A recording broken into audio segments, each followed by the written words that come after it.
पर इस निर्मल वंश में यही एक अनुचित बात हो रही है कि और सब भाइयों को छोड़कर राज्य अभिषेक एक बड़े का ही होता है। तुलसीदास जी कहते हैं कि प्रभु श्री रामचंद्र जी का यह सुंदर प्रेमपूर्ण पछतावा भक्तों के मन की कुटिलता को हरण करो। उसी समय प्रेम और आनंद में मगन लक्ष्मण जी आए।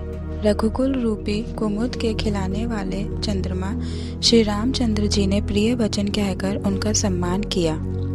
बहुत प्रकार के बाजे बज रहे हैं। नगर के अतिशय आनंद का वर्णन नहीं हो सकता। सब लोग भरत जी का आगमन मना रहे हैं और कह रहे हैं कि वो भी शीघ्र आवे और नेत्रों का फल प्राप्त करें। हाट बाट घर गली अथाई, कहीं परस्पर लोग लुगाई। काली लगन भली के तिक बारा, पूजी विधि अभिलाषु हमारा। कनक सिंहासन सिए समेता, बैठहि रामु होई चित चेता। सकल कहे ही कब होई काली, बिघन मनावहि देव कुचाली।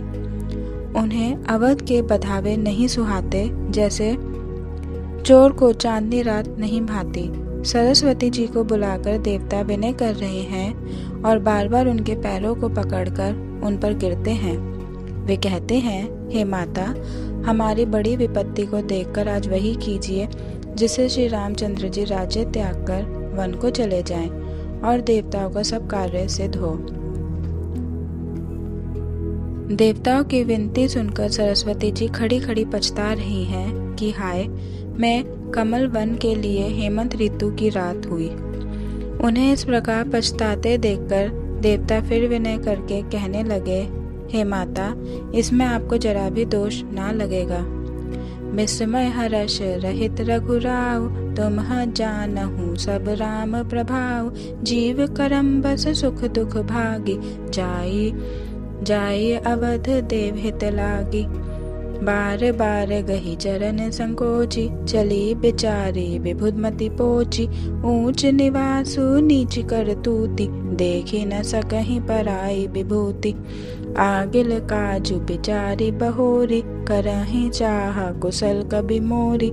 हर्ष हृदय दशरथपुर आई, जनु ग्रह दशा दुखदाई। मंथरा नाम की कैकई की एक मन बुद्धि दासी थी। उसे अपयश की पिटारी बनाकर सरस्वती उसकी बुद्धि को फेरकर चली गई। मंथरा ने देखा कि नगर सजाया हुआ है, सुंदर मंगलमय बधावे बज रहे हैं। उसने लोगों से पूछा कि कैसा उत्सव है। श्री रामचंद्र जी के राज तिलक की बात सुनते ही उसका हृदय जल उठा। वह दुर्बुद्धि नीच जाति वाली दासी विचार करने लगी कि किस प्रकार से यह काम रात ही रात में बिगड़ जाए। जैसे कोई कुटिल भीलनी शहद का छत्ता लगा देखकर घात लगाती है कि इसको किस तरह से उखाड़ लो। भरत मातु पही गई बिलखानी, का अनमनी हंसी कहाँ हंसी रानी।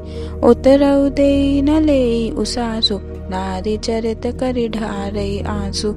हंसी कह रानी गालू बड़ तोरे, दीन्ह लखन सिख असमन मोरे।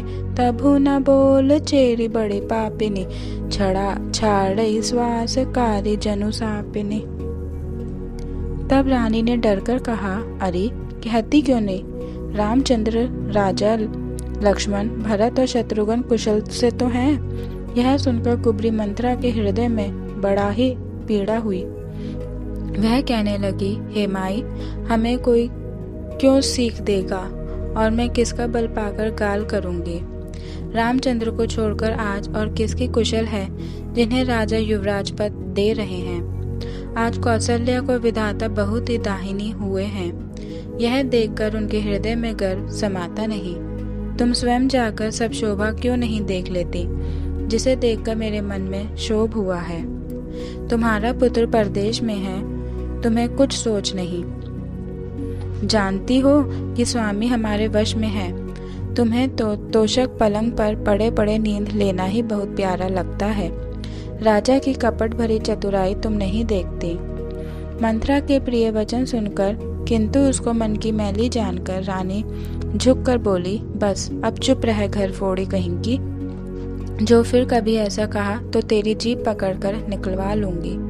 कानों, लंगड़ों और कुबड़ों को कुटिल और कुचाली जानना चाहिए, उनमें भी स्त्री और खासकर दासी। इतना कहकर भरत जी की माता कैकेयी मुस्कुरा दी। प्रिय बादने सिख सिख दीन हियऊ तो ही, सपने हूँ तो पर को पुना मोही, सुदीनु सुमंगल दायकु सोई, तोर कहा फुर जे ही दिन होई, जेठ स्वामी सेवक लघु भाई, यह दिन कर कुल रीति सुहाई, राम तिलक जो साज हूँ काली, देऊ मागु मन भावत आली। राम को सहज स्वभाव से सब माताएं कौशल्या के समान ही प्यारी हैं। मुझ पर तो वे विशेष प्रेम करते हैं। मैंने उनकी प्रीति की परीक्षा करके देख ली है। जो विधाता कृपा करके जन्म दे तो रामचंद्र पुत्र और सीता बहू हो। श्री राम मुझे प्राणों से भी अधिक प्रिय हैं। उनके तिलक से तुझे शोभ कैसा। तुझे भरत की सौगंध है, छल कपट छोड़कर सच सच कह। तू हर्ष के समय विषाद कर रही है, मुझे इसका कारण सुना। मंथरा ने कहा, सारी आशाएं तो एक ही बार कहने में पूरी हो गईं। अब तो दूसरी जीभ लगाकर कुछ कहूंगी। मेरा अभागा कपाल तो फोड़ने ही योग्य है। जो अच्छी बात कहने पर भी आपको दुख होता है, जो झूठी सच्ची बातें बनाकर कहते हैं, हे माई, वे ही तुम्हें प्रिय हैं और मैं कड़वी लगती हूँ। अब मैं भी ठकुर सुहाती कहा करूँगी, नहीं तो दिन रात चुप रहूंगी। करी कुरूप विधि पर बस कीन्हा, बवा सुली लुनई लिह यजो दीना, कऊ नरप हो हम ही कहानी, चेरी छाड़ी अभोब की रानी, जारे जोग सुभाव हमारा, अनभल देखी न जाई तुम्हारा, ताते कछुक बात अनुसारी, क्षमिए दे भी बड़ी चुक भार हमारी। आधार रहित बुद्धि की स्त्री और देवताओं की माया के वश में होने के कारण रहस्य युक्त कपट भरे प्रिय वचनों को सुनकर रानी कैकेयी ने बैरिन मंत्रा को अपनी सुहृद जानकर उसका विश्वास कर लिया। बार बार रानी उससे आदर के साथ पूछ रही हैं, मानो भीलनी के गान से हिरनी मोहित हो गई हो। जैसी भाभी है वैसी ही बुद्धि भी फिर गई। दासी अपना दाव लगा जानकर हर्षित हुई। तुम्हा पूछहु मैं कहत डेराऊं, धरेऊ मोर घर फोरी नाऊ, सजी प्रतीति बहुविधि गढ़ी छोली, अवध साड़ साती तब बोली, प्रिय सिय रामू कहा तुम रानी, राम ही तुम प्रिय सुफुरी बानी, रहा प्रथम अब ते दिन बीते, समो फिरे रिपु होहि प्रीत, भानु कमल कुल पोष निहारा, बिनु जल जारे करई सोई छारा, जरी तुम्हारी चह सवती उखारी, रुध हूँ करी उपाऊ बरबारी। तुमको अपने सुहाग के बल पर कुछ भी सोच नहीं है। राजा को अपने वश में जानती हो, किंतु राजा मन के मैले और मुंह के मीठे हैं और आपका सीधा स्वभाव है। राम की माता बड़ी चतुर और गंभीर है। उसने मौका पाकर अपनी बात बना ली। राजा ने जो भरत को ननिहाल भेज दिया, उसमें आप बस राम की माता की ही सलाह समझिए। कौशल्या समझती हैं कि और सब सौतें तो मेरी अच्छी तरह सेवा करती हैं। एक भरत की माँ पति के बल पर गर्वित रहती हैं। इसी से हे माई, कौशल्या को तुम बहुत ही साल रही हो, किंतु वह कपट करने में चतुर है, अतः उसके हृदय का भाव जानने में नहीं आता। राजा का तुम पर विशेष प्रेम है। कौशल्या सौत के भाव से उसे देख नहीं सकती, इसीलिए उसने जाल रचकर राजा को अपने वश में करके राम के राज तिलक के लिए लगन निश्चय करा लिया। राम को तिलक हो यह कुल के उचित ही है और यह बात सभी को सुहाती है और मुझे तो बहुत ही अच्छी लगती है, परंतु मुझे तो आगे की बात विचार कर डर लगता है। दैव उलटकर इसका फल उसी को दे। इस तरह करोड़ों कुटिलपन की बातें गढ़ छोड़कर मंथरा ने कैकेयी को उल्टा सीधा समझा दिया और सैकड़ों सौतों की कहानियां इस प्रकार कहीं जिस प्रकार विरोध बढ़े। भावी बस प्रतीति उर आई, पूछ रानी पुनि शपथ देवाई। का पूछहु तुम अबहु न जाना, निज हित अनहित पशु पहिचाना। भयउ पाखु दिन सजत समाजु, तुम्ह पाई सुधि मोहि सन आजु। खाई पहिरिय राज तुम्हारे, सत्य कहे नहीं दोषु हमारे। जो असत्य कछु कहब बनाई, तो विधि देहि हम ही सजाई। राम ही तिलक काली जो भयउ, तुम्ह कहूँ विपति बिजु विधि व्यउ। रेख खंचाहे कहूँ बलु भाषी, भामिनी भयउ दूध कही माखी। जो सुत सहित करहूँ सेवकाई, तो घर रहो न आन उपाय। कद्रु ने विंता को दुख दिया था, तुम्हें कौशल्या देगी। भरत कारागार का सेवन करेंगे और लक्ष्मण राम के नायब होंगे। कैकेयी मंथरा की कड़वी वाणी सुनते ही डरकर सूख गई, कुछ बोल नहीं सकती। शरीर में पसीना हो आया और वह केले की तरह कांपने लगी। तब कुबरी ने अपनी जीभ दांतों तले दबाई, फिर कपट की करोड़ों कहानियां कह कहकर उसने रानी को खूब समझाया कि धीरज रखो। कैकेयी का भाग्य पलट गया, उसे कुचाल प्यारी लगी। वह बगुली को हंसनी मानकर उसकी सराहना करने लगी। कैकेयी ने कहा, मंथरा सुन, तेरी बात सत्य है। मेरी दाहिनी आंख नित्य फड़का करती है। मैं प्रतिदिन रात को बुरे स्वप्न देखती हूँ, किंतु अपने अज्ञानवश तुझसे कहती नहीं। सखी क्या करूं, मेरा तो सीधा स्वभाव है। मैं दाया बाया कुछ भी नहीं जानती। अपनी चलते मैंने आज तक कभी किसी का बुरा नहीं किया। फिर न जाने किस पाप से देव ने मुझे एक ही साथ यह दुस्सह दुख दिया। न हर जन्म भरब बरु जाई, जियत न कर भी सेवती सेवकाई। अरि बस देउ जियावत चाहि, मरनु नीकत ही जीवन चाहि। रानी ने बहुत प्रकार के दीन वचन कहे। उन्हें सुनकर कुबरी ने त्रियाचरित्र फैलाया। वह बोली, तुम मन में ग्लानि मानकर ऐसा क्यों कह रही हो? तुम्हारा सुख सुहाग दिन दिन दूना होगा। जेहि राउर अति अनभलता का, सोई पाई ही यहु फलु परिपाका। जब ते कुमत सुना मैं स्वामिनी, भूख न बासर नींद न जामिनी। पूछे गुनिय रेख तिन्ह खाची, भरत बुआउल हो यह साची। भामिनी करहु त कहूँ उपाऊ, मैं तुम्हारी सेवा बसराऊ। कैकेयी ने कहा, मैं तेरे कहने से कुएं में गिर सकती हूँ, पुत्र और पति को भी छोड़ सकती हूँ। जब तू मेरा बड़ा भारी दुख देखकर कुछ कहती है, तो भला मैं अपने हित के लिए उसे क्यों ना करूँगी। कुबरी ने कैकेयी को कबूल करवाकर कपट रूप छुरी को अपने हृदय रूपी पत्थर पर टेया। रानी कैकेयी अपने निकट के दुख को कैसे नहीं देखती, जैसे बलि का पशु हरी हरी घास चरता है। मंथरा की बातें सुनने में तो कोमल हैं, पर परिणाम में कठोर हैं, मानो वह शहद में घोलकर जहर पिला रही हो। दासी कहती है, हे स्वामिनी, तुमने मुझको एक कथा कही थी, उसकी याद है कि नहीं? तुम्हारे 2 वरदान राजा के पास धरोहर हैं। आज उन्हें राजा से मांगकर अपनी छाती ठंडी करो। पुत्र को राज्य और राम को वनवास दो, और सौत का सारा आनंद तुम ले लो। जब राजा राम की सौगंध खा लें, तब वर मांगना, जिससे वचन न टलने पावे। आज की रात बीत गई तो काम बिगड़ जाएगा। मेरी बात को हृदय से प्रिय समझना। पापिनी मंथरा ने बड़ी बुरी घात लगाकर कहा, कोप भवन में जाओ, सब काम बड़ी सावधानी से बनाना, राजा पर सहसा विश्वास ना कर लेना।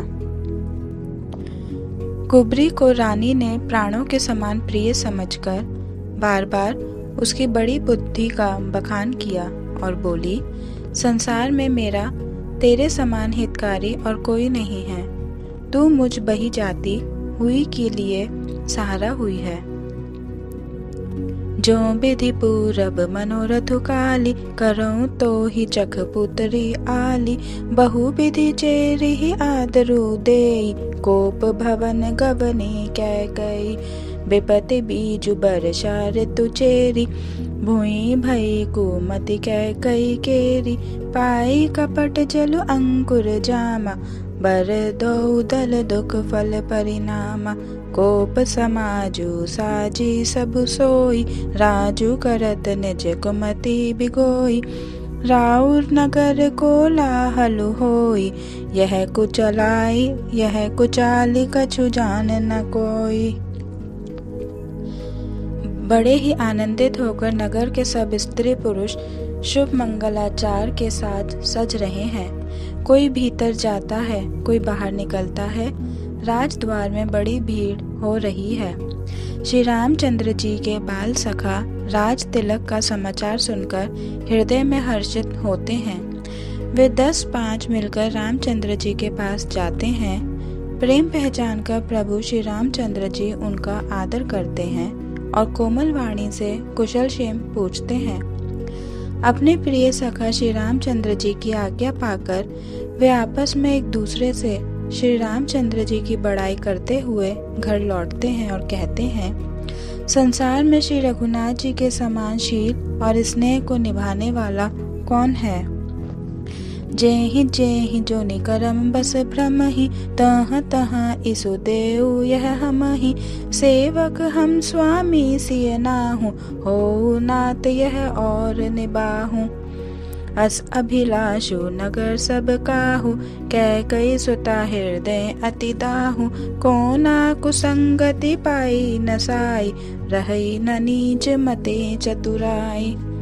संध्या के समय राजा दशरथ आनंद के साथ कैकई के महल में गए, मानो साक्षात स्नेह ही शरीर धारण कर निष्ठुरता के पास गया हो। कोप भवन का नाम सुनकर राजा सहम गए। डर के मारे उनका पांव आगे को नहीं बढ़ता। स्वयं देवराज इंद्र जिनकी भुजाओं के बल पर बसता है और संपूर्ण राजा लोग जिनका रुख देखते रहते हैं, वही राजा दशरथ स्त्री का क्रोध सुनकर सूख गए।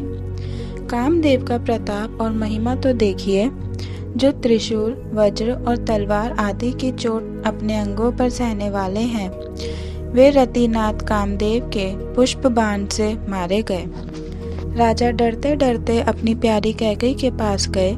उसकी दशा देखकर उन्हें बड़ा ही दुख हुआ। कैकई जमीन पर पड़ी है, पुराना मोटा कपड़ा पहने हुए है, शरीर के नाना आभूषणों को उतारकर फेंक दिया है। उस दुर्बुद्धि कैकई को यह कुवेश्ता कैसी फब रही है, मानो भावी विधवापन की सूचना दे रही हो। राजा उसके पास जाकर कोमल वाणी से बोले, हे प्राण प्रिय, किस लिए रिसाई हो? हे रानी, किस लिए रूठी हो? यह कहकर राजा उसे हाथ से स्पर्श करते हैं तो वह उनके हाथ को हटा देती है और ऐसे देखती है मानो क्रोध में भरी हुई नागिन क्रूर दृष्टि से देख रही हो। दोनों वासनाएं उस नागिन की 2 जीभें हैं और दोनों वरदान दांत हैं। यह काटने के लिए मर्म स्थान देख रही है। तुलसीदास जी कहते हैं कि राजा दशरथ होनहार के वश में होकर इसे कामदेव की क्रीड़ा ही समझ रहे हैं। राजा बार बार कह रहे हैं, हे सुमुखी, हे सुलोचनी, हे कोकिल बयनी, हे गजगामिनी, मुझे अपने क्रोध का कारण तो सुना। अनहित तोर प्रिया के स्कीन्हा, कही दुई सिर के ही जमु चहलीन्हा। कहू के ही रंग ही करो नरेसु, कहू के ही नर्प ही निकासौ देसु। सकऊं तोर अरि अमर रऊ मारी, काहा कीट बपूरे नर नारी। जान सी मोर स्वभाव बरोरु, मनु तब आनंद चंद चकोरु। प्रिया प्राण सुत सर्बसु मोरे, परिजन प्रजा सकल बस तोरे। जऊँ कछु कहूँ कपटु करि तोहि, भामिनी राम सपत सत मोहि। बिहसी मागु मन भावती बाता, भूषण सजहि मनोहर गाता। घरी कुघरी समुझी जिया देखु, बेगी प्रिया परिहर ही कुबेशु।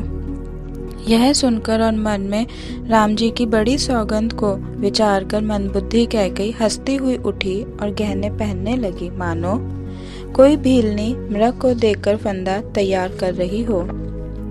अपनी जीव में कैकेयी को सुहृद जानकर राजा दशरथ जी प्रेम से पुलकित होकर कोमल और सुंदर वाणी से फिर बोले, हे भामिनी, तेरा मन चीता हो गया। नगर में घर घर आनंद के बधावे बज रहे हैं। मैं कल ही राम को युवराज पद दे रहा हूँ, इसलिए हे सुनैनी, तू मंगल साज सज। यह सुनते ही उसका कठोर हृदय दलक उठा, मानो पका हुआ बाल तोड़ छू गया हो। ऐसी भारी पीड़ा को भी उसने हंसकर छिपा लिया, जैसे चोर की स्त्री प्रकट होकर नहीं रोती। राजा उसकी कपट चतुराई को नहीं लग रहे हैं, क्योंकि वह करोड़ों कुटिलों की शिरोमणि गुरु मंत्रा की पढ़ाई हुई है। यद्यपि राजा नीति में निपुण है, परंतु त्रिया चरित्र अथाह समुद्र है। फिर वह कपट युक्त प्रेम बढ़ाकर नेत्र और मुंह मोड़कर हंसती हुई बोली, हे प्रियतम, आप मांग मांग तो कहा करते हैं, पर देते लेते कभी कुछ भी नहीं। आपने 2 वरदान देने को कहा था, उनके भी मिलने में संदेह है। जाने उमर मुराउ हंसी कहई, तुम्हि को हाब परम प्रिय अहई। थाति राखी न मागे हुकाऊ, बिसरी गयऊ मोहि भोर सुभाऊ। झूठे हम ही दोष जनि देहु, दुई के चारी मागी मकुलेहु। रघुकुल रीति सदा चली आई, प्राण जाहु बरु बचनु न जाई। नहीं असत्य संपातक पुंजा, गिरी समहोहि की कोटिक गुंजा। सत्य मूल सब सुकृत सुहाय, वेद पुराण विदित मनु गाय। तेहि पर राम शपथ करि आई, सुकृत स्नेह अवधि रघुराई। बात डराई कुमति हंसी बोली, कुमत कुबिहग कुल्ह जनु खोली। राजा का मनोरथ सुंदर वन है, सुख सुंदर पक्षियों का समुदाय है। उस पर भीलनी की तरह कैकेयी अपना वचन रूपी भयंकर बात छोड़ना चाहती है। वह बोली, हे प्राण प्रिय, सुनिए, मेरे मन को भाने वाला एक वर तो दीजिए। भरत को राज तिलक, और हे नाथ, दूसरा वर भी मैं हाथ जोड़कर मांगती हूँ, मेरा मनोरथ पूरा कीजिए। राजा सहम गए, उनसे कुछ कहते ना बना, मानो बाज वन में बटेर पर झपटा हो। राजा का रंग बिल्कुल उड़ गया, मानो ताड़ के पेड़ को बिजली ने मारा हो। माथे पर हाथ रखकर दोनों नेत्र बंद करके राजा ऐसे सोच करने लगे, मानो साक्षात सोच ही शरीर धारण कर सोच कर रहा हो। वे सोचते हैं, हाय, मेरा मनोरथ रूपी कल्प वृक्ष फूल चुका था, परंतु फलते समय कैकेयी ने हथिनी की तरह उसे जड़ समेत उखाड़कर नष्ट कर डाला। कैकेयी ने अयोध्या को उजाड़ कर दिया और विपत्ति की अचल नींव डाल दी। किस अवसर पर क्या हो गया, स्त्री का विश्वास करके मैं वैसे ही मारा गया जैसे योग की सिद्धि रूपी फल मिलने के समय योगी को अविद्या नष्ट कर देती है। एहि विधि राउ मन ही मन झाखा, देखी को भांति कुमति मन माखा। भरतु की राउर पूत ना होहि, आनेहु मोल बेसाहिन की मोहि। जो मेरा वचन सुनते ही आपको बाण सा लगा तो आप सोच समझकर बात क्यों नहीं करते? उत्तर दीजिए, हाँ कीजिए, नहीं तो नाही कर दीजिए। आप रघुवंश में सत्य प्रतिज्ञा वाले हैं। देन कहेउ अब जनि बरु देहु, तजहु सत्य जग अपजसु लेहु। सत्य सराही कहेउ बरु देना, जानेहु लेई मागी चबेना। सिबी दधीचि बलि जो कछु भाषा, तनु धनु तेजऊ बचन पनु राखा। अति कटु बचन कहति कैकेयी, मानऊ लोन जरे पर देई। धर्म की धुरी को धारण करने वाले राजा दशरथ ने धीरज धरकर नेत्र खोले और सिर धुनकर तथा लंबी सांस लेकर इस प्रकार कहा कि इसने मुझे बड़े कुठोर मारा। प्रचंड क्रोध से जलती हुई कैकेयी सामने इस प्रकार दिखाई पड़ी मानो क्रोध रूपी तलवार नंगी खड़ी हो। कुबुद्धि उस तलवार की मूठ है, निष्ठुरता धार है और वह कुबरी रूपी सान पर धरकर तेज की हुई है। राजा ने देखा कि यह बड़ी ही भयानक और कठोर है और सोचा, क्या सत्य ही यह मेरा जीवन लेगी। राजा अपनी छाती कड़ी करके बहुत ही नम्रता के साथ कैकेयी को प्रिय लगने वाली वाणी बोले। प्रिया बचन कस कहसि कुभांति, भीर प्रतीति प्रीति करी हाथी। मोरे भरतु राम दुई आँखी, सत्य कहूँ करी संकरु साखी। अवसि दूतु मैं पठई प्राता, एहि बेगी सुनत दो भ्राता। सुदिन सोधि सब साजु सजाई, देऊं भरत कहूँ राजु बजाई। राम को राज्य का लोभ नहीं है और भरत पर उनका बड़ा ही प्रेम है। मैं ही अपने मन में बड़े छोटे का विचार करके राजनीति का पालन कर रहा था। राम सपथ सत्य कहूँ सुभाऊ, राम मातु कछु केहू न काऊ। मैं सबु कीन्ही तो ही बिनु पूछे, तेहि ते परेउ मनोरथ छूछे। रिस परिहरउ अब मंगल साजु, कछु दिन गए भरत जुब राजु। एक ही बात मोहि दुख लागा, बर दूसर असमंजस मागा।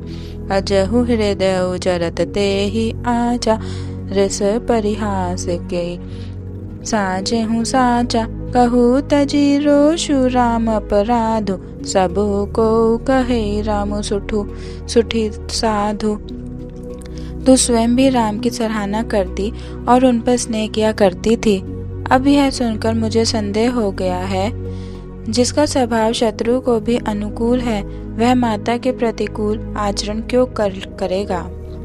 हे प्रिय, हंसी और क्रोध छोड़ दे और विवेक विचार कर वर मांग, जिससे अब मैं नेत्र भरकर भरत का राज्य अभिषेक देख सकूं। मछली चाहे बिना पानी के जीती रहे और सांप भी चाहे बिना मणि के दीन दुखी होकर जीता रहे, परंतु मैं स्वभाव से ही कहता हूँ, मन में छल रखकर नहीं, कि मेरा जीवन राम के बिना नहीं है। हे चतुर प्रिय, जी में समझ दे, मेरा जीवन श्री राम के दर्शन के अधीन है। राजा के कोमल वचन सुनकर दुर्बुद्धि कैकेयी अत्यंत जल रही है, मानो अग्नि में घी की आहुतियां पड़ रही हैं। कैकेयी कहती है, आप करोड़ों उपाय क्यों ना करें, यहाँ आपकी माया नहीं लगेगी। या तो मैंने जो मांगा है सो दीजिए, नहीं तो ना ही कहकर अपयश लीजिए। मुझे बहुत प्रपंच नहीं सुहाते। राम साधु हैं, आप सयाने साधु हैं और राम की माता भी भली हैं। मैंने सबको पहचान लिया है। कौशल्या ने मेरा जैसा भला चाहा है, मैं भी साका करके उन्हें वैसा ही फल दूंगी। सबेरा होते ही मुनि का वेश धारण कर यदि राम वन को नहीं जाते तो हे राजन, समझ लीजिए कि मेरा मरना होगा और आपका अपयश। ऐसा कहकर कुटिल कैकेयी उठ खड़ी हुई, मानो क्रोध की नदी उमड़ी हो। वह नदी पाप रूपी पहाड़ से प्रकट हुई है और क्रोध रूपी जल से भरी है। ऐसी भयानक है कि देखी नहीं जाती। दो बर कूल कठिन हट धारा, भवर कुबरी बचन प्रचारा। ढाहत भूप रूप तरु मूला, चली विपति बारिधि अनुकूला। लखी नरेश बात फुरि साची, तिय मिस मीचू शीस पर नाची। गही पद बिन कीन्ही बैठारी, जनी दिन कर कुल होसी कुठारी। मागु माथ अबहि देऊ तोहि, राम बिरह जनि मारसी मोहि। राखु राम कहूँ जेहि तेहि भांति, नाही तजरहि जन्म भरी छाति। राजा ने देखा कि रोग असाध्य है, तब वे अत्यंत आर्त वाणी से हा राम, हा राम, हा रघुनाथ कहते हुए सिर पीटकर जमीन पर गिर पड़े। राजा व्याकुल हो गए, उनका सारा शरीर शिथिल पड़ गया, मानो हथिनी ने कल्प वृक्ष को उखाड़ फेंका हो। कंठ सूख गया, मुख से बात नहीं निकलती, मानो पानी के बिना पहिना नामक मछली तड़प रही हो। कहकर फिर कड़वे और कठोर वचन बोली, मानो घाव में जहर भर रही हो। कहती है, जो अंत में ऐसा ही करना था तो आपने मांग मांग किस बल पर कहा था। हे राजा, ठाका मारकर हंसना और गाल फुलाना, क्या ये दोनों एक साथ हो सकते हैं? दानी भी कहना और कंजूसी भी करना, क्या रजपूती में क्षेम कुशल भी रह सकती है? या तो वचन ही छोड़ दीजिए या धैर्य धारण कीजिए। यो असहाय स्त्री की भांति रोइए पीटिए नहीं। सत्यव्रती के लिए तो शरीर, स्त्री, पुत्र, घर, धन और पृथ्वी सब तिनके के बराबर कहे गए हैं। कैकेयी के मर्म भेदी वचन सुनकर राजा ने कहा कि तू जो चाहे कह, तेरा कुछ भी दोष नहीं है। मेरा काल तुझे मानो पिशाच होकर लग गया है, वही तुझसे यह सब कहला रहा है। भरत तो भूलकर भी राजपद नहीं चाहते, होनहार वश तेरे ही जी में कुमति आ बसी। यह सब मेरे पापों का परिणाम है, जिससे कुछ समय में विधाता विपरीत हो गया। तेरी उजाड़ी हुई यह सुंदर अयोध्या फिर भली भांति बसेगी और समस्त गुणों के धाम श्री राम की प्रभुता भी होगी। सब भाई उनकी सेवा करेंगे और तीनों लोकों में श्री राम की बड़ाई होगी। केवल तेरा कलंक और मेरा पछतावा मरने पर भी नहीं मिटेगा, यह किसी तरह नहीं जाएगा। अब तुझे जो अच्छा लगे वही कर। मुंह छिपाकर मेरी आंखों की ओर जा बैठ। मैं हाथ जोड़कर कहता हूँ कि जब तक मैं जीता रहूं तब तक फिर कुछ न कहना। अरे अभागिनी, फिर तू अंत में पछताएगी जो तू नहरू के लिए गाय को मार रही है। राजा करोड़ों प्रकार से समझाकर कि तू क्यों सर्वनाश कर रही है, पृथ्वी पर गिर पड़े, पर कपट करने में चतुर कैकेयी कुछ बोलती नहीं, मानो मसान जगा रही हो। राजा राम राम रट रहे हैं और ऐसे व्याकुल हैं जैसे कोई पक्षी पंख के बिना बेहाल हो। वे अपने हृदय में मानते हैं कि सवेरा ना हो और कोई जाकर श्री रामचंद्र जी से यह बात ना कहे। हे रघुकुल के गुरु सूर्य भगवान, आप अपना उदय ना करना। अयोध्या को देखकर आपके हृदय में बड़ी पीड़ा होगी। राजा की प्रीति और कैकेयी की निष्ठुरता दोनों को ब्रह्मा ने सीमा तक रचकर बनाया है। विलाप करते करते ही राजा को सवेरे हो गया। राजद्वार पर वीणा, बांसुरी और शंख की ध्वनि होने लगी। भाट लोग वृंदावली पढ़ रहे हैं और गवैये गुणों का गान कर रहे हैं। सुनने पर राजा को वे बाण से जान लगते हैं। राजा को ये सब मंगल साज कैसे नहीं सुहा रहा है, जैसे पति के साथ सती होने वाली स्त्री को आभूषण। श्री रामचंद्र जी के दर्शन की लालसा और उत्साह के कारण उस रात्रि में किसी को भी नींद नहीं आई। राजद्वार मंत्रियों और सेवकों की भीड़ लग गई। वे सब सूर्य को उदय हुआ देखकर कहते हैं कि ऐसा कौन सा विशेष कारण है कि अवधपति दशरथ जी अभी तक नहीं जागे। पिछले पहर भूप नित जागा, आज हम ही बड़ अचरज लागा। जाहु सुमंतर जगावहु जाई, कीजिए काज रजाय सुपाई। गए सुमंतरु तब राउर माही, देखी भयावन जात डेराही। ढाई खाई जनु जाई नहेरा, मानहु विपति विषाद बसेरा। पूछे को न उतरो देई, गए जेहि भवन भूप कैकेयी। कही जय जीव बैठ सिरुनाई, देखी भूप गति गयउ सुखाई। सोच बिकल बिबरन मही पड़ेउ, मानहु कमल मूल पारि हरेउ। सचिव सभीत सकई नहीं पूछी, बोली अशुभ भरी शुभ छूछी। राजा को रात भर नींद नहीं आई, इसका कारण जगदीश्वर ही जाने। इन्होंने राम राम रटकर सवेरा कर दिया, परंतु इसका भेद राजा कुछ भी नहीं बतलाते। तुम जल्दी राम को बुला लाओ, तब आकर समाचार पूछना। राजा का रुख जानकर सुमंतर जी चले, समझ गए कि रानी ने कुछ कुचाल की है। सुमंतर सोच से व्याकुल हैं, रास्ते पर पैर नहीं पड़ता। सोचते हैं राम जी को बुलाकर राजा क्या कहेंगे। किसी तरह हृदय में धीरज धरकर वे द्वार पर गए। सब लोग उनको मन मारे देखकर पूछने लगे। सब लोगों का समाधान करके सुमंतर वहां गए जहां सूर्य कुल के तिलक श्री रामचंद्र जी थे। श्री रामचंद्र जी ने सुमंतर को आते देखा तो पिता के समान समझकर उनका आदर किया। श्री रामचंद्र जी के मुख को देखकर और राजा की आज्ञा सुनकर वे रघुकुल के दीपक श्री रामचंद्र जी को लिवा चले। श्री रामचंद्र जी मंत्री के साथ बुरी तरह से जा रहे हैं, यह देखकर लोग जहां तहां विषाद कर रहे हैं। रघुवंश मणि श्री रामचंद्र जी ने जाकर देखा कि राजा अत्यंत ही बुरी हालत में पड़े हैं, मानो सिंहनी को देखकर कोई बूढ़ा गजराज सहम कर गिर पड़ा हो। सूख ही अधर जरई सब अंगु, मनहु दीन मनहीन भुअंगु। सरुष समीप तीख कह गई, मानहु मीचु घर अगनि लई। करुणामय मृदु राम स्वभाव, प्रथम दीख दुख सुना न काऊ। तदपि धीर धरि समहु बिचारी, पूछी मधुर बचन महतारी।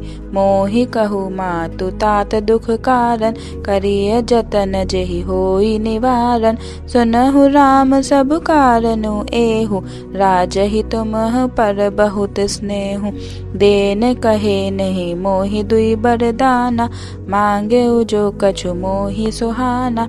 सो सुने भयउ भूप उर सोचु, छाड़ी न सकहि तुम्हार संकोचु। इधर तो पुत्र का स्नेह है और उधर वचन। राजा इसी धर्म संकट में पड़ गए हैं। यदि तुम कर सकते हो तो राजा की आज्ञा शिरोधार्य करो और इनके कठिन कलेश को मिटाओ। कैकेयी बेधड़क बैठी ऐसी कड़वी वाणी कह रही है जिसे सुनकर स्वयं कठोरता भी अत्यंत व्याकुल हो उठी। जीभ धनुष है, वचन बहुत से तीर हैं और मानो राजा ही कोमल निशाने के समान है। जनु कठोर पनु धरे शरीरु, सिखई धनुष विद्या बर बीरु। सबु प्रसंगु रघुपति ही सुनाई, बैठी मनहु तनु धरि निठुराई। मन मुस्काई भानुकुल भानु, रामु सहज आनंद निधानु। बोले बचन विगत सब दूषण, मृदु मंजुल जनु बाग विभूषण। सुनु जननी सोई सुत बड़ भागी, जो पितु मातु बचन अनुरागी। तनय मातु पितु तोष निहारा, दुर्लभ जननी सकल संसारा। वन में विशेष रूप से मुनियों का मिलाप होगा, जिसमें मेरा सभी प्रकार से कल्याण है। उसमें भी फिर पिताजी की आज्ञा और हे जननी तुम्हारी सम्मति है, और प्राण प्रिय भरत राज्य पावेंगे। इन सभी बातों को देखकर यह प्रतीत होता है कि आज विधाता सब प्रकार से मुझे सम्मुख हैं। यदि ऐसे काम के लिए भी मैं वन को न जाऊं तो मूर्खों के समाज में सबसे पहले मेरी ही गिनती करनी चाहिए। जो कल्प वृक्ष को छोड़कर रेड़ की सेवा करते हैं और अमृत त्याग कर विष मांगते हैं, हे माता, तुम मन में विचार कर देखो, वे महामूर्ख भी ऐसा मौका पाकर कभी न चूकेंगे। अम्ब एक दुख मोहि विशेषी, निपट बिकल नर नायकु देखी। थोरी ही बात पित ही दुख भारी, होती प्रतीति न मोहि महतारी। राउ धीर गुण उदधि अगाधु, भा मोहिते कछु बड़ अपराधु। जात मोहि न कहत कछु राउ, मोरी शपथ ते तो ही कहु सती भाव। रघुकुल में श्रेष्ठ श्री रामचंद्र जी के स्वभाव से ही सीधे वचनों को दुर्बुद्धि कह गई टेढ़ा ही करके जान रही है। जैसे यद्यपि जल समान ही होता है, परंतु जोग उसमें टेढ़ी चाल से ही चलती है। रानी कह गई श्री रामचंद्र जी का रुख पाकर हर्षित हो गई और कपटपूर्ण स्नेह दिखाकर बोली, तुम्हारी शपथ और भरत की सौगंध है, मुझे राजा के दुख का दूसरा कुछ भी कारण विदित नहीं है। तुम्ह अपराध जोगु नहीं ताता, जननी जनक बंधु सुखदाता। राम सत्य सब जो कछु कहु, तुम्ह पितु मातु बचन रत अहु। पित ही बुझाए कहो बलि सोई, चौथे पन जहि अजसु न होई। तुम्ह सम सुअन सुकृत जहि, दीन है उचित नतासु निरादरु कीन है। लागे कुमुख बचन शुभ कैसे, मगह गया दिक तीरथ जैसे। राम ही मातु बचन सब भाए, जिमि सुर सरी गत सलिल सुहाए। इतने में राजा की मूर्छा दूर हुई। उन्होंने राम का स्मरण करके राम राम कहकर फिरकर करवट ली। मंत्री ने श्री रामचंद्र जी का आना कहकर समय अनुकूल विनती की। जब राजा ने सुना कि श्री रामचंद्र पधारे हैं, तो उन्होंने धीरज धर के नेत्र खोले। मंत्री ने संभाल कर राजा को बैठाया। राजा ने श्री रामचंद्र जी को अपने चरणों में पड़ते देखा। स्नेह से विकल राजा ने श्री रामचंद्र जी को हृदय से लगा लिया, मानो सांप ने अपनी खोई हुई मणि फिर पाली हो। राजा दशरथ जी श्री रामचंद्र जी को देखते ही रह गए। उनके नेत्रों से आंसुओं की धारा बह चली। शोक के विशेष वश होने के कारण राजा कुछ कह नहीं सकते। वे बार बार श्री रामचंद्र जी को हृदय से लगाते हैं और मन में ब्रह्मा जी को मनाते हैं कि जिससे राम श्री रघुनाथ जी वन को ना जाएं। सुमेरे महे सही कहे निहोरी, बिनती सुनहु सदा शिव मोरी। आशुतोष तुम अब डर दानी, आरती हरहु दीन जनु जानी। आप प्रेरक रूप से सबके हृदय में हैं। आप श्री रामचंद्र जी को ऐसी बुद्धि दीजिए जिससे वे मेरे वचन को त्याग कर और शील स्नेह को छोड़कर घर ही में रह जाएं। अजस हो जगसु जसु नसाऊ, नरक परऊ बरु सुर परु जाऊ। सब दुख दुस्सह सहावहु मोहि, लोचन ओट रामु जनि होहि। अस मन गुनई राउ नहीं बोला, पीपर पात सरिस मनु डोरा। रघुपति पीत ही प्रेम बस जानी, पुनि कछु कहे मातु अनुमानी। देश काल अवसर अनुसारी, बोले बचन बिनीत बिचारी। तात कहूँ कछु करऊँ टिठाई, अनुचित क्षम जानी लरिकाई। अति लघु बात लागी दुख पावा, काहू न मोहि कही प्रथम जनावा। देखि गोसाही पूछऊँ माता, सुनी प्रसंग भय शीतल गाता। हे पिताजी, इस मंगल के समय स्नेहवश होकर सोच करना छोड़ दीजिए और हृदय में प्रसन्न होकर मुझे आज्ञा दीजिए। यह कहते हुए प्रभु श्री रामचंद्र जी सर्वांग पुलकित हो गए। धन्य जन्म जगति तलतासु, पीत ही प्रमोतु चरित सुनि जासु। चारि पदारथ कर तल ताके, प्रिय पितु मातु प्राण सम जाके। आए सुपाल जन्म फलु पाई, एहु बेगहि हो रजाई। बिदा मातु सन आवऊ मागी, चलऊ बनहि बहुरि पग लागी। अस कहि राम गबनु तब कीन्हा, भूप शोक बस उतरऊ न दीन्हा। नगर व्यापी गई बात सुतीची, छुअत चढ़ी जनु सब तन बीची। सुनी भय बिकल सकल नर नारी, बेली बिटप जिमी देखी दवारी। जो जहाँ सुनई धुनई सिरु सोई, बड़ बिषादु नहीं धीरज होई। सबके मुख सूखे जाते हैं, आंखों से आंसू बहते हैं। शोक हृदय में नहीं समाता, मानो करुणा रस की सेना अवध पर डंका बजाकर उतर आई हो। सब मेल मिल गए थे, इतने में ही विधाता ने बात बिगाड़ दी। जहाँ तहाँ लोग कैकई को गाली दे रहे हैं। इस पापिनी को क्या सूझ पड़ा जो इसने छाए घर पर आग रख दी।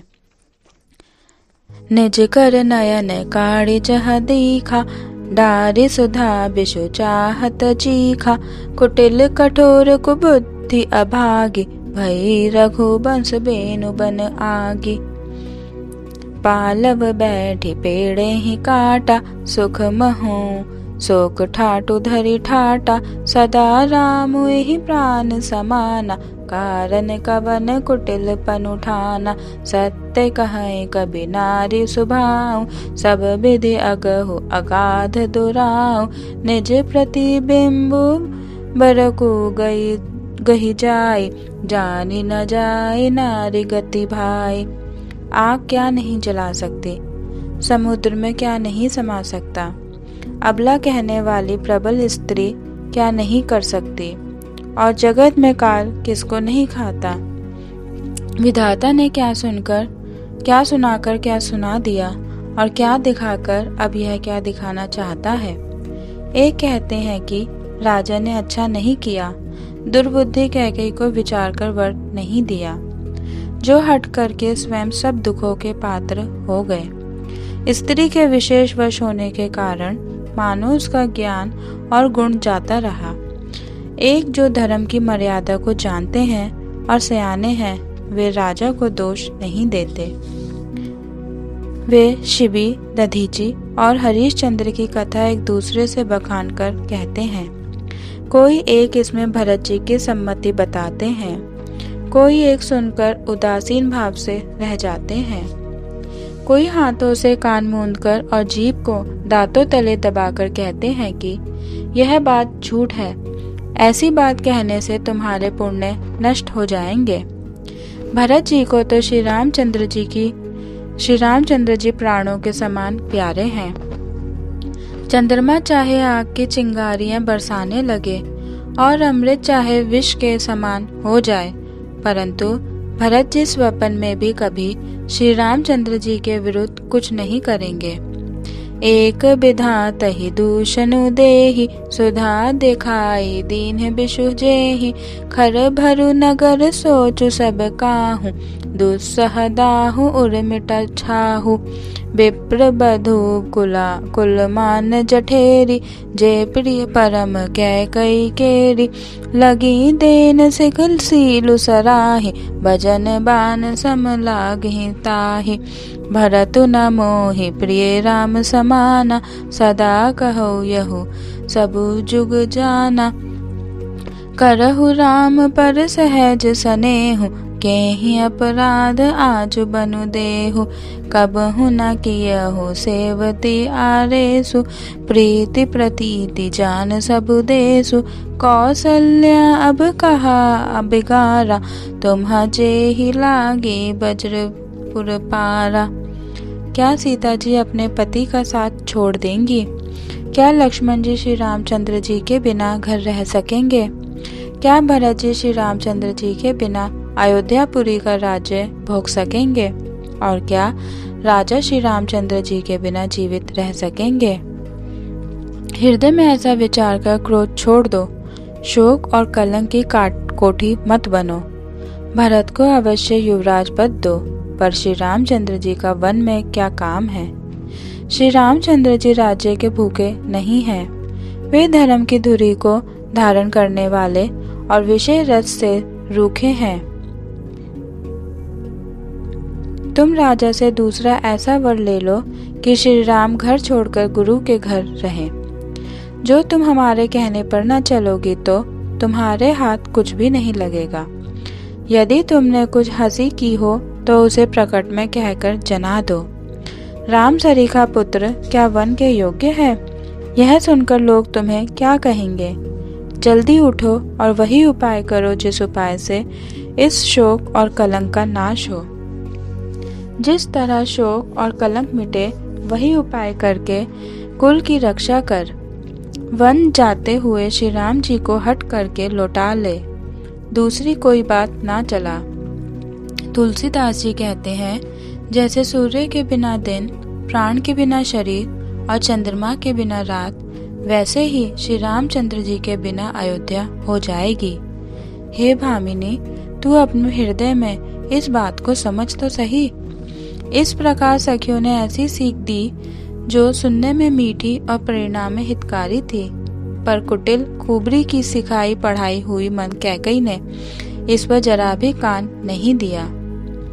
उतरु न दे दुस्सहरिस रूखी, मृगिनि चितव जनु बागिनी भूखी, व्याधि असाधि जाने तिन्ह त्यागी, चली कहत मति मंद अभागी, राजु करत यह दै बेगा बेगोई, किन्हे सी अस जैसे करई न कोई, एही विधि बिल पहि पुर नर नारी, देहि कुचाल ही कोटिक गारी, जरहि विषम जर लेहि उसासा, कवनि राम बिनु जीवन आसा, विपुल वियोग प्रजा कुलानि, जनु जल चर गन सुखत पानी, अति विषाद बस लोग लोगाई, गए मातु पहि राम गोसाई, मुख प्रसन्न चित चौगुन चाऊ, मिटा सोच जनि राखे राऊ।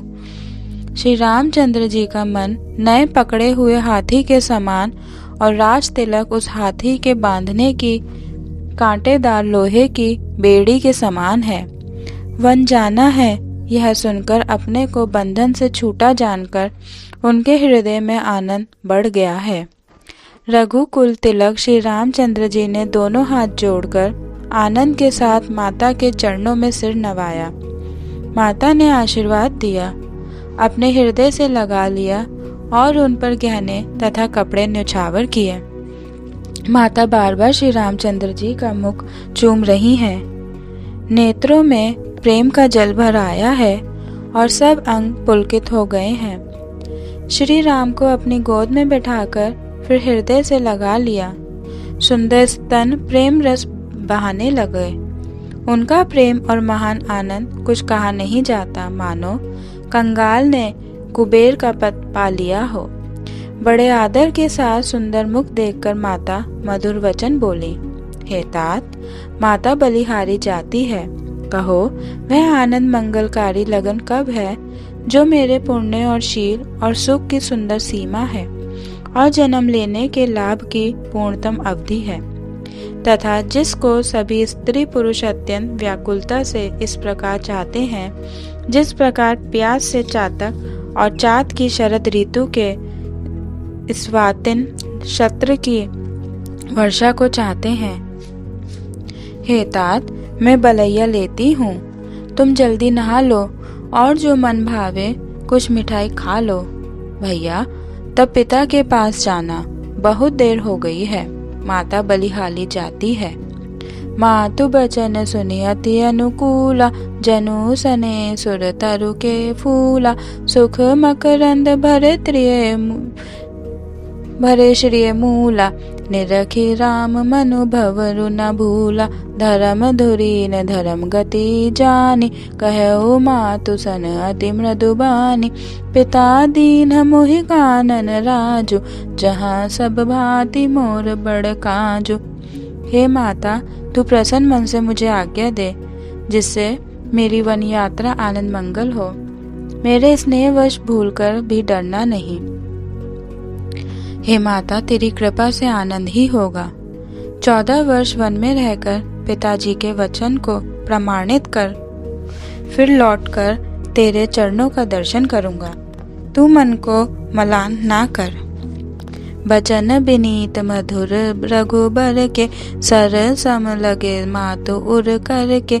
सहमि सूखी सुनि शीतली बानी, जिमी ज्वास पर पावस पानी।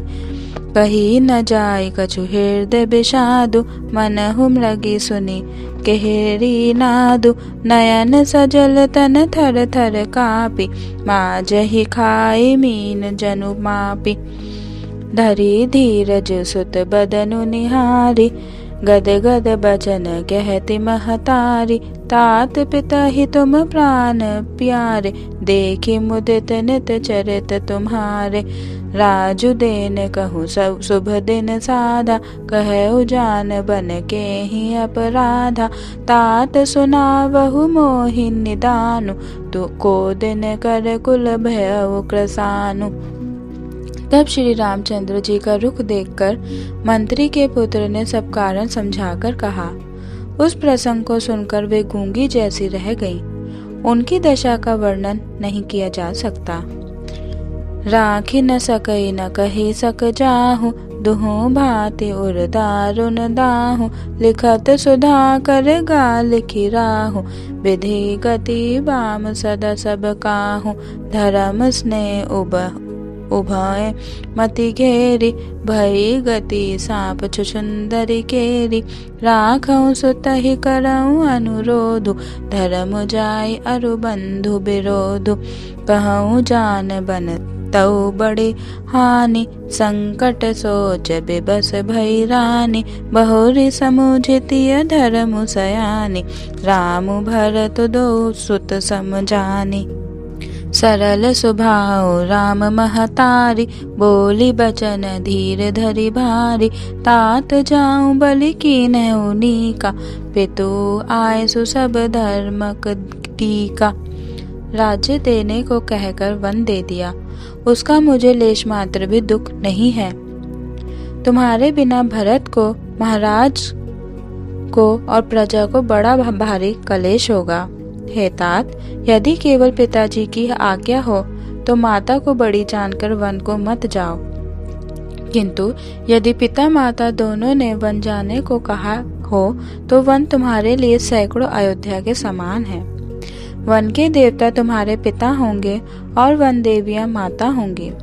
वहाँ के पशु पक्षी तुम्हारे चरण कमलों के सेवक होंगे। राजा के लिए अंत में तो वनवास करना उचित ही है। केवल तुम्हारी अवस्था देखकर हृदय में दुख होता है। हे रघुवंश के तिलक, वन बड़ा भाग्यवान है और यह अवध अभागी है जिसे तुमने त्याग दिया। हे पुत्र, यदि मैं कहूँ कि मुझे भी साथ ले चलो तो तुम्हारे हृदय में संदेह होगा। पूत परम प्रिय तुम सब ही के, प्राण प्राण के जीवन जी के। ते तुम कहु मातु बन जाऊं, मैं सुनी बचन बैठी पछिताऊं। यह सोचकर झूठा स्नेह बढ़ाकर मैं हट नहीं करती। बेटा, मैं बलैया लेती हूँ। माता का नाता मानकर मेरी सुध भूल न जाना। देव पितृ सब तुम ही गोसाई, राखऊं पलक नयन की नाई। अवधि अम्बु प्रिय परिजन मीना, तुम करुणा कर धर्म धुरीना। अस बेचारी सोई करहु उपाय, सब ही जियत जे ही भेटहु आई। जाहु सुखेन बनहि बलि जाऊं, करी अनाथ जन परिजन गाऊं। आज सबके पुण्यों का फल पूरा हो गया। कठिन काल हमारे विपरीत हो गया। बहुत विलाप करके और अपने को परम अभागी जानकर माता श्री रामचंद्र जी के चरणों में लिपट गई। हृदय में भयानक दुस्सह संताप छा गया। उस समय के बहुविध विलाप का वर्णन नहीं किया जा सकता। श्री रामचंद्र जी ने माता को उठाकर हृदय से लगा लिया और फिर कोमल वचन कहकर उन्हें समझाया। उसी समय यह समाचार सुनकर सीता जी अकुला उठी और सास के पास जाकर दोनों चरण कमलों की वंदना कर सिर नीचा करके बैठ गईं। सास ने कोमल वाणी से आशीर्वाद दिया। वे सीता जी को अत्यंत सुकुमारी देखकर व्याकुल हो उठी। रूप की राशि और पति के साथ पवित्र प्रेम करने वाली सीता जी नीचा मुख किए बैठी सोच रही हैं। जीवननाथ वन को चलना चाहते हैं, देखें किस पुण्यवान से उनका साथ होगा। शरीर और प्राण दोनों साथ जाएंगे या केवल प्राण ही से इनका साथ होगा। विधाता की करनी कुछ जानी नहीं जाती। सीता जी अपने सुंदर चरणों के नखों से धरती कुरेद रही हैं। ऐसा करते समय नुपुरों का जो मधुर शब्द हो रहा है, कवि उसका इस प्रकार वर्णन करते हैं कि मानो प्रेम के वश होकर नुपुर यह विनती कर रहे हैं कि सीता जी के चरण कभी हमारा त्याग ना करें। सीता जी सुंदर नेत्रों से जल बहा रही हैं। उनकी यह दशा देखकर श्री रामचंद्र जी की माता कौशल्या जी बोली, हे तात सुनो, सीता अत्यंत ही सुकुमारी हैं तथा सास ससुर और कुटुंबी सभी को प्यारी हैं। इनके पिता जनक जी राजाओं के शिरोमणि हैं। ससुर सूर्य कुल के सूर्य हैं और पति सूर्य कुल रूपी कुमुद वन को खिलाने वाले चंद्रमा तथा गुण और रूप के भंडार हैं। फिर मैंने रूप की राशि, सुंदर गुण और शील वाली प्यारी पुत्र वधू पाई है। मैंने इनको आंखों की पुतली बनाकर इनसे प्रेम बढ़ाया है और अपने प्राण इनमें लगा रखे हैं। इन्हें कल लता के समान मैंने बहुत तरह से बड़े लाड चाव के साथ स्नेह रूपी जल से सींच कर पाला है। अब इस लता के फूलने फलने के समय विधाता वाम हो गए। कुछ जाना नहीं जाता कि इसका क्या परिणाम होगा।